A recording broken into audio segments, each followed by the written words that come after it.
Hey guys, it's Brian. Today we're going to talk about how to protect your wheelchair frame from just chips and damage from normal everyday use. I've been in my current wheelchair for about 5 years and it is just beat to heck. All the powder coating on the front two bars is actually peeled off and chipped off. So what I was trying to do with this new chair is kind of protect that. I got this new Tylite chair. It's actually not even coated, it's just polished aluminum. But I still kind of figured out that, I can protect that from at least getting some scratches and some scrapes. So what I actually picked up was this, it's called helicopter tape. And a lot of mountain bikers use this stuff. It's kind of like the clear bra material that you might know about for cars, but it's just a real thick rubber. It's adhesive, obviously clear, so you can't really see it once it's applied. But the good thing about this is it protects against rocks, chips for mountain bikes. I figured it would work for a wheelchair too, because basically this is kind of the same tubing that would be on a bike. I've already applied a good majority of it to the sides, to the bottom. I actually would recommend starting with maybe an area that's not really easy to see, because this stuff, it takes a while to figure out how to apply it. What you're going to need is obviously scissors, a roll of this helicopter tape that I picked up on, I think eBay is where I got this. It's 2 inches wide, and you're going to need a heat gun. I would probably use a heat gun as opposed to a hair dryer, just because you're going to need a lot of heat to shrink this down around curves and stuff like that. Because what you're trying to do with this is get all the wrinkles out as much as you can. So yeah, we'll get started. I went ahead and took off the bracketry for the side guards and the brakes and lifted up this sling a little bit just so I can kind of get it as close under this edge as possible. I'm going to go ahead and start on this front bar. This is probably the hardest part of this chair because it's got this curved surface and you're trying to make a flat piece curve. So I figured that would be the best place to show you. I've already cut this to length. And what I found in researching how to apply this, there's actually two different ways.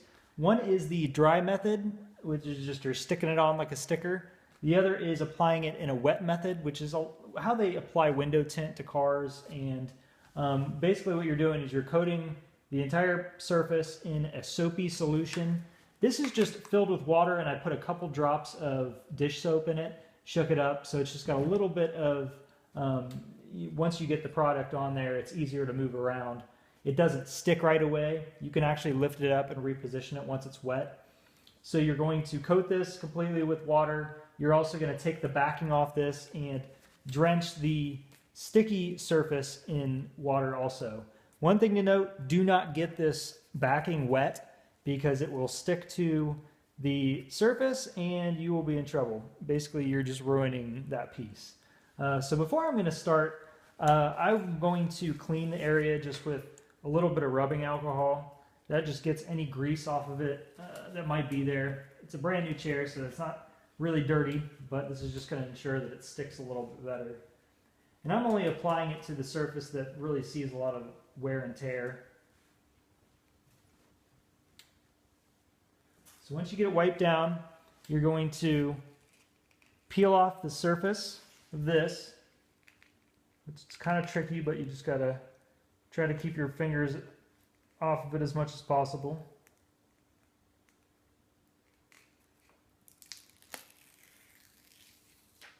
And once I get that off, I'm going to go ahead and, like I said, soak this down and do the same thing with the plastic. Drenching the sticky side first, and then you can just go ahead and apply it. I'm going to try to get it up under this lip, pretty close to where that old piece was.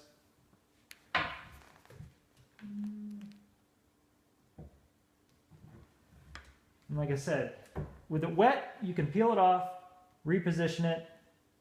So that's really helpful. I would not really suggest doing an area this big in that dry method that I'm about to show you here in a little bit, because you're going to pull your hair out. It's going to get wrinkled. It's going to get stuck. You're going to be upset with how it turns out. So once you kind of get it stuck to the middle, you're kind of working down from the middle outward. That's what I found out works best.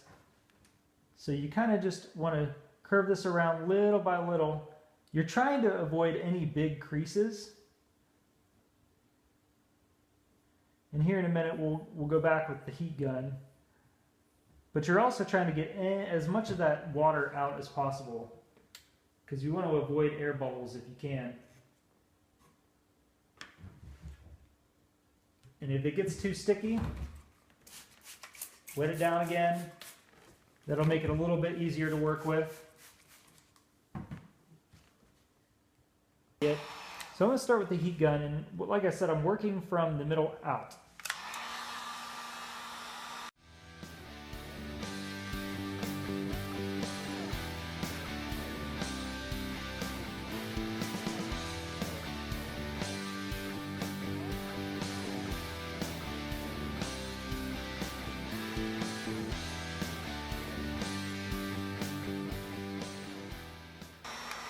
So I'm going to keep working on this, and then I'll show you the dry method in a little bit. One thing I would probably say is there's water that's trapped underneath here, maybe just a little bit. Probably the best bet is to let this dry before you really start trying to work the rest of this down. I found out doing this the first time that there was still a lot of water under there, and I wasn't able to fully get this stuff down. I came back the next day on this side and was able to work out most of the wrinkles with the heat gun. But again, that's after it's already pretty much dry. So I'm gonna keep working on this, and we'll move on to the rest in a little bit. I mentioned you can go back with a razor blade and just trim off any of the excess. In order to get this to lay flat, I'm gonna wanna kind of trim around this weld a little bit. I've also got a little bit of excess down here. I'm just gonna kind of trim off at the bottom. And you don't have to use a whole lot of force. I mean, the best thing is not to. You don't want to scratch the surface. But really, you're just kind of scoring this plastic in order for it to just kind of have a little spot that you can lay it flat.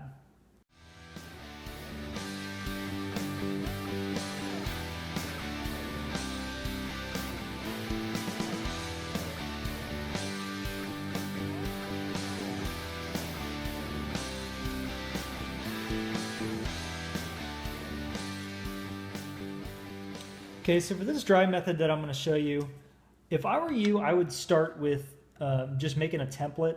You don't want to ruin a bunch of this stuff. So what I did was I took a piece of the backing that I had already done, kind of trimmed it down to figure out how I wanted it to lay. Actually, I think this is turned around. But what I'm doing right here is I just kind of trimmed it to really fit that well. I'm not really going to worry about trimming the base too much. With how this is shaped, I'm going to have to probably do this in a separate piece anyway, just because there's a limit to how far you can stretch and curve this since it's so thick. So I've got a template. I think it's pretty good. I went ahead and cut out a piece of this stuff. So when you apply this way, you're not going to peel it off completely like I did with the wet method. You're just going to peel back just a little bit at a time. And you want to stick it down and just kind of work the backing away from it slowly as you press down on the center. And then the same way we did the other parts, you're just going to kind of work your way out and apply heat as necessary. So I'm going to peel this back. Just be gentle with it.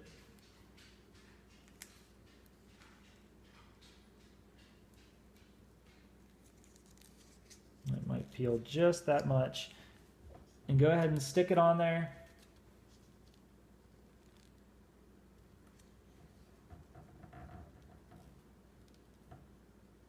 And at this point, you're just going to kind of peel it back, start laying it down. And as you come down, you're just going to kind of apply it a little bit more.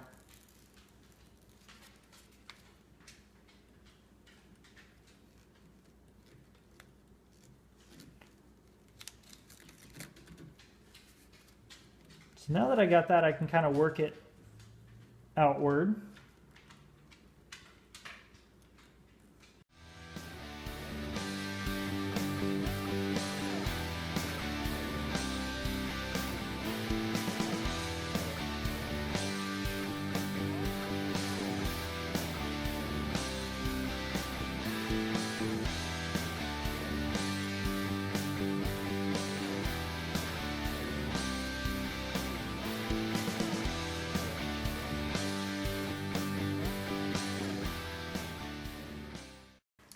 All right, guys, so in closing, yes, this was an extremely tedious process, but I'm kind of hoping that it was worth the work. I think after a couple years with this on, it'll look a lot better than if I didn't put it on. Other thing too is, I mean, if this chips up, you can always peel it off and reapply it. The roll that I have, there's a ton left. So I could probably do somebody else's wheelchair if I really wanted to. I don't think I'm going to though. But yeah, give it a shot if you want. If you have any questions, let me know. I think I was the best at this once I got to my last piece. So it's a lot of trial and error. But yeah, if you have any questions, let me know. Thanks a lot.